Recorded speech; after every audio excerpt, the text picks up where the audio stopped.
The Whale Tooth.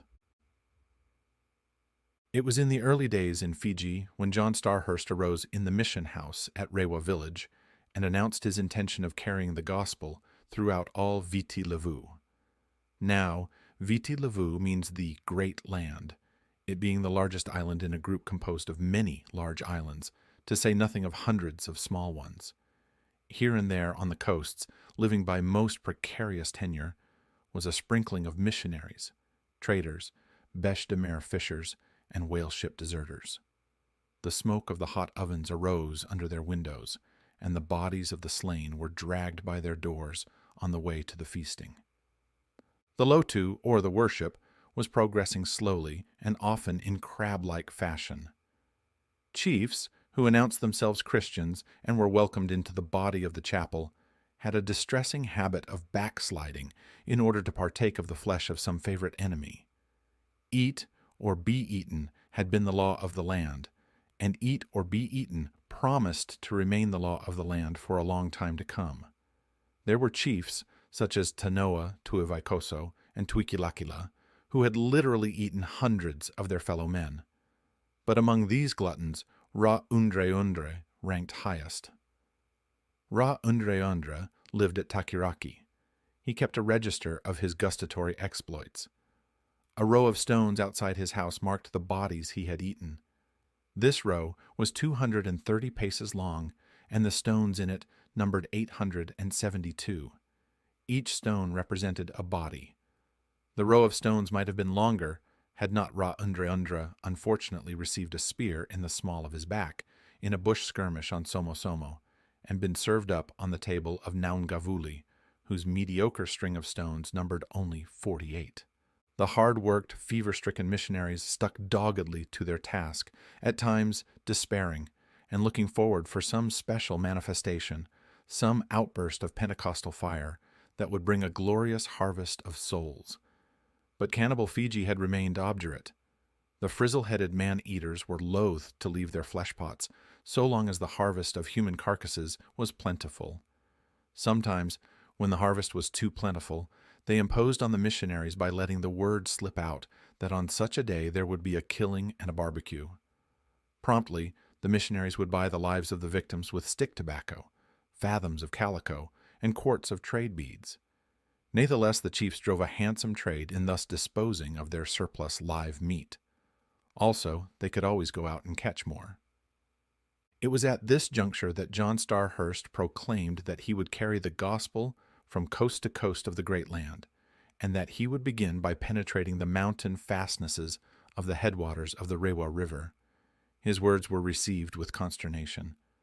The native teachers wept softly. His two fellow missionaries strove to dissuade him.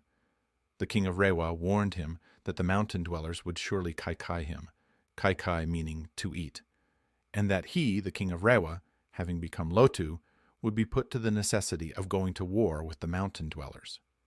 That he could not conquer them, he was perfectly aware. That they might come down the river and sack Rewa village, he was likewise perfectly aware. But what was he to do? If John Starhurst persisted in going out and being eaten, there would be a war that would cost hundreds of lives. Later in the day, a deputation of Rewa chiefs waited upon John Starhurst. He heard them patiently, and argued patiently with them, though he abated not a whit from his purpose. To his fellow missionaries he explained that he was not bent upon martyrdom, that the call had come for him to carry the gospel into Viti Levu, and that he was merely obeying the Lord's wish. To the traders who came and objected most strenuously of all, he said, "Your objections are valueless. They consist merely of the damage that may be done your businesses.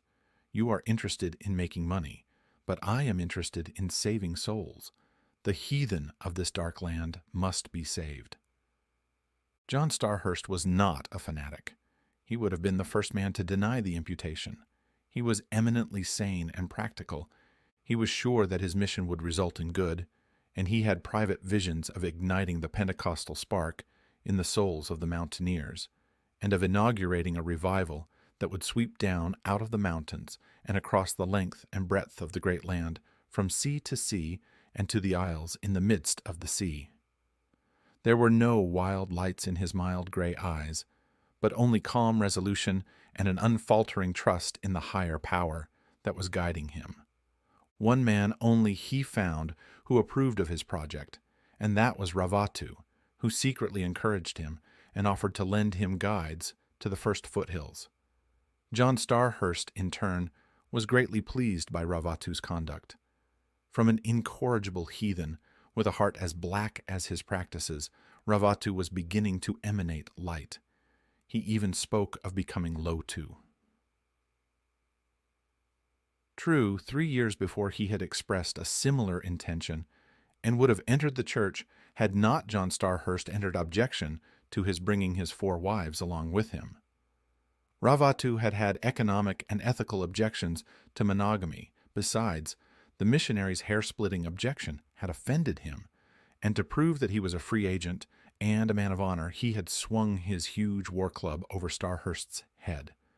Starhurst had escaped by rushing in under the club and holding on to him until help arrived, but all that was now forgiven and forgotten. Ravatu was coming into the church, not merely as a converted heathen, but as a converted polygamist as well. He was only waiting, he assured Starhurst, until his oldest wife, who was very sick, should die.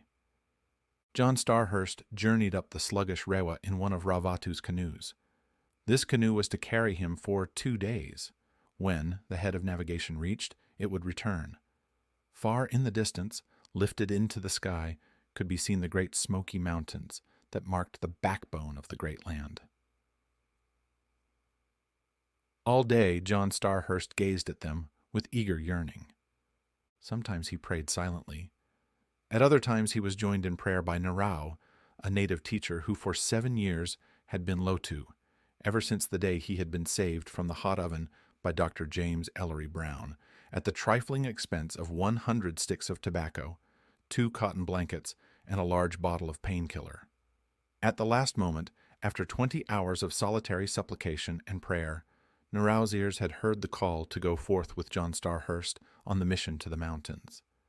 "Master, I will surely go with thee," he had announced.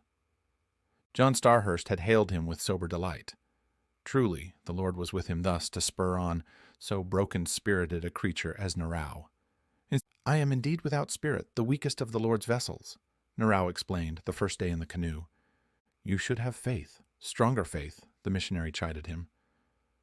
Another canoe journeyed up the Rewa that day, but it journeyed an hour astern, and it took care not to be seen. This canoe was also the property of Ravatu. In it was Erirola, Ravatu's first cousin and trusted henchman, and in the small basket that never left his hand was a whale tooth. It was a magnificent tooth, fully 6 inches long, beautifully proportioned. The ivory turned yellow and purple with age. This tooth was likewise the property of Ravatu, and in Fiji, when such a tooth goes forth, things usually happen. For this is the virtue of the whale tooth. Whoever accepts it cannot refuse the request that may accompany it or follow it. The request may be anything from a human life to a tribal alliance, and no Fijian is so dead to honor as to deny the request when once the tooth has been accepted. Sometimes the request hangs fire, or the fulfillment is delayed with untoward consequences. High up the Rewa, at the village of a chief, Mongondro by name, John Starhurst rested at the end of the 2nd day of the journey. In the morning, attended by Narau, he expected to start on foot for the Smoky Mountains that were now green and velvety with nearness. Mongondro was a sweet-tempered, mild-mannered little old chief, short-sighted and afflicted with elephantiasis, and no longer inclined toward the turbulence of war. He received the missionary with warm hospitality, gave him food from his own table, and even discussed religious matters with him. Mongondro was of an inquiring bent of mind, and pleased John Starhurst greatly by asking him to account for the existence and beginning of things. When the missionary had finished his summary of the creation according to Genesis, he saw that Mongondro was deeply affected. The little old chief smoked silently for some time. Then he took the pipe from his mouth and shook his head sadly. "It cannot be," he said. "I, Mongondro, in my youth was a good workman with the adze. Yet 3 months did it take me to make a canoe, a small canoe, a very small canoe. And you say that all this land and water was made by one man. Nay, was made by one God, the only true God, the missionary interrupted. It is the same thing, Mongondro went on, that all the land and all the water, the trees, the fish and bush and mountains, the sun, the moon, and the stars were made in 6 days. No, no. I tell you that in my youth I was an able man, yet did it require me 3 months for one small canoe. It is a story to frighten children with, but no man can believe it. I am a man, the missionary said. True, you are a man, but it is not given to my dark understanding to know what you believe. I tell you, I do believe that everything was made in 6 days. So you say, the old cannibal murmured soothingly. It was not until after John Starhurst and Narau had gone off to bed that Arirola crept into the chief's house, and, after diplomatic speech, handed the whale tooth to Mongondro. The old chief held the tooth in his hands for a long time. It was a beautiful tooth, and he yearned for it. Also, he divined the request that must accompany it. No, whale teeth were beautiful, and his mouth watered for it, but he passed it back to Arirola with many apologies. In the early dawn, John Starhurst was afoot, striding along the bush trail in his big leather boots. At his heels, the faithful Narau, himself at the heels of a naked guide, lent him by Mongondro to show the way to the next village, which was reached by midday. Here, a new guide showed the way. A mile in the rear plodded Arirola, the whale tooth in the basket slung on his shoulder. For 2 days more he brought up the missionary's rear, offering the tooth to the village chiefs. But village after village refused the tooth. It followed so quickly, the missionary's advent, that they divined the request that would be made, and would have none of it. They were getting deep into the mountains, and Arirola took a secret trail, cut in ahead of the missionary, and reached the stronghold of the Buli of Gatoka. Now the Buli was unaware of John Starhurst's imminent arrival. Also, the tooth was beautiful, an extraordinary specimen, while the coloring of it was of the rarest order. The tooth was presented publicly. The Buli of Gatoka, seated on his best mat, surrounded by his chief men, 3 busy fly-brushers at his back, deigned to receive from the hand of his herald the whale tooth presented by Ravatu and carried into the mountains by his cousin Arirola. A clapping of hands went up at the acceptance of the present, the assembled headmen, heralds, and fly-brushers crying aloud in chorus, "Ah, woy, ah, woy, atabua levu, woy, mudua. Soon will come a man, a white man, Arirola began, after the proper pause. He is a missionary man, and he will come today. Ravatu is pleased to desire his boots.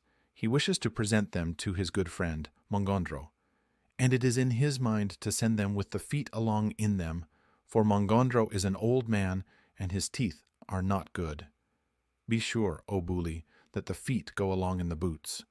As for the rest of him, it may stop here."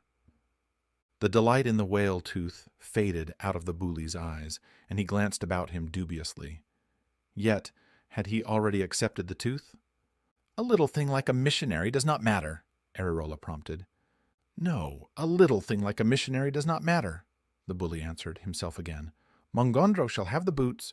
Go, you young men, some 3 or 4 of you, and meet the missionary on the trail. Be sure you bring back the boots as well." "It is too late," said Arirola. "Listen, he comes now." Breaking through the thicket of brush, John Starhurst, with Narau close on his heels, strode upon the scene. The famous boots, having filled in wading the stream, squirted fine jets of water at every step. Starhurst looked about him with flashing eyes. Upborne by an unwavering trust, untouched by doubt or fear, he exulted in all he saw. He knew that since the beginning of time he was the first white man ever to tread the mountain stronghold of Gatoka. The grass houses clung to the steep mountainside or overhung the rushing Rewa. On either side towered a mighty precipice. At the best, 3 hours of sunlight penetrated that narrow gorge. No coconuts nor bananas were to be seen, though dense tropic vegetation overran everything, dripping in airy festoons from the sheer lips of the precipices and running riot in all the crannied ledges. At the far end of the gorge, the Rewa leaped 800 feet in a single span, while the atmosphere of the rock fortress pulsed to the rhythmic thunder of the fall. From the bully's house, John Starhurst saw emerging the bully and his followers. "I bring you good tidings," was the missionary's greeting. "Who has sent you?" the bully rejoined quietly. "God. It is a new name in Viti Levu," the bully grinned. "Of what islands, villages, or passes may he be chief?" "He is the chief over all islands, all villages, all passes," John Starhurst answered solemnly. "He is the Lord over heaven and earth, and I am come to bring his word to you." "Has he sent whale teeth?" was the insolent query. "No, but more precious than whale teeth is the—" "It is the custom between chiefs to send whale teeth," the bully interrupted. "Your chief is either a niggard or you are a fool, to come empty-handed into the mountains. Behold, a more generous than you is before you." So saying, he showed the whale tooth he had received from Arirola. Narau groaned. "It is the whale tooth of Ravatu," he whispered to Starhurst. "I know it well. Now are we undone." "A gracious thing," the missionary answered, passing his hand through his long beard and adjusting his glasses. "Ravatu has arranged that we should be well received." But Narau groaned again and backed away from the heels he had dogged so faithfully. "Ravatu is soon to become Lotu," Starhurst explained, "and I have come bringing the Lotu to you." "I want none of your Lotu," said the bully proudly, "and it is in my mind that you will be clubbed this day." The bully nodded to one of his big mountaineers, who stepped forward, swinging a club.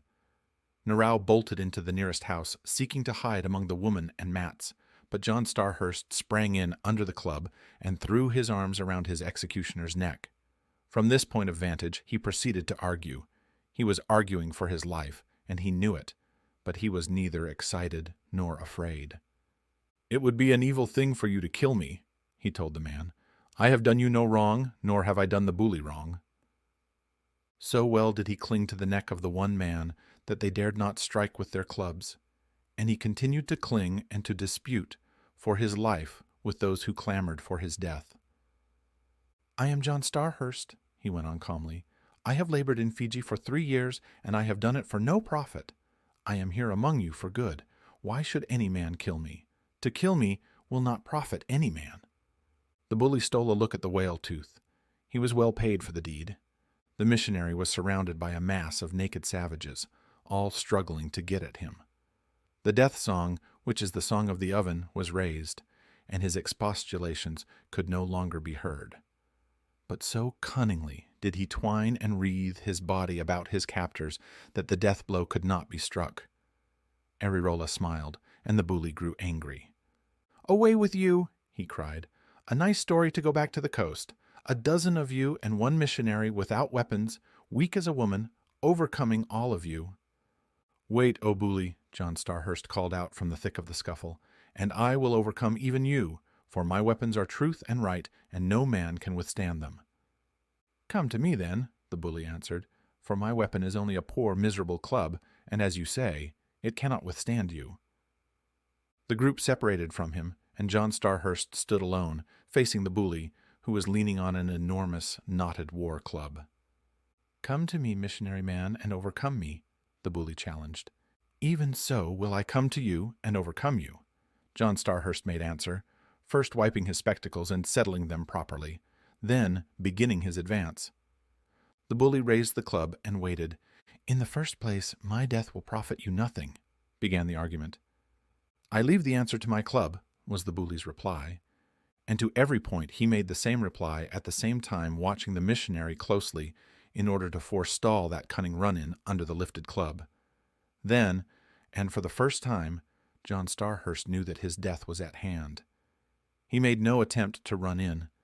Bareheaded, he stood in the sun and prayed aloud, the mysterious figure of the inevitable white man, who, with Bible, bullet, or rum bottle, has confronted the amazed savage in his every stronghold. Even so stood John Starhurst in the rock fortress of the Bully of Gatoka.